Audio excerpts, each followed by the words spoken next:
Getting into our top 5 headlines of what you need to know about the security token industry, we're getting off with number 1, BlockFi, which actually had a huge headline where New Jersey came out with a cease and desist order against the business. So they are no longer accepting new accounts in the state, although the company did come out and say that they're going to continue to fund existing accounts. So that's pretty big news, especially because Alabama and Texas came out and asked the company to explain themselves about what happened with New Jersey. We're going to get into all of that and more into our main topic in the show later. You can't miss this one. It's juicy.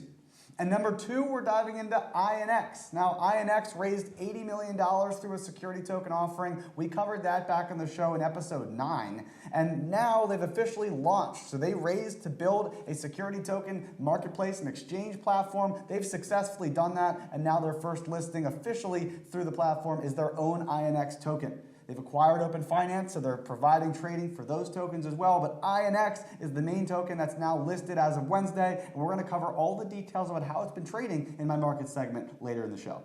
Yeah, I mean, it's actually the first foreign publicly SEC registered offering. So that was a huge accomplishment. And now it's finally live and trading on their own platform. That's pretty cool stuff. And getting into number 3, we've got Prime Trust, which is one of the leading API escrow and cryptocurrency custody and a bunch of other services platforms out there. And they've announced a $64 million raise. That's a huge announcement, especially because a lot of them are strategic investors. Some of them are Samsung, Kraken, Commerce Ventures, as well as 8 other different venture funds. So clearly they're looking to scale up and make a big mark in the industry. Fantastic news. More money raised is a great sign for the industry. Absolutely. And number 4, we've got a lawsuit. This is coming from, or pointed towards, one of the largest venture capital firms specifically focused on tech and crypto. That's Andreessen Horowitz, or A16Z. Now, alongside Polychain Capital as well. And this is a class action lawsuit suggesting that there was some potential insider trading or market manipulation happening around a token sale that they participated in. We're not necessarily talking about a security token here. This was a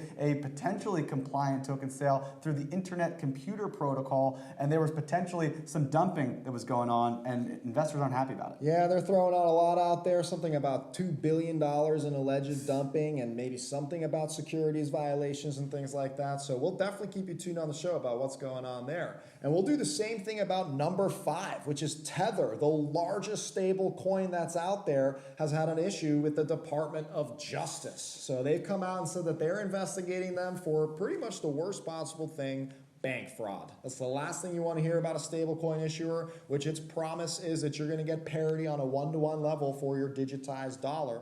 In this case, there may be some issues that we're going to learn about.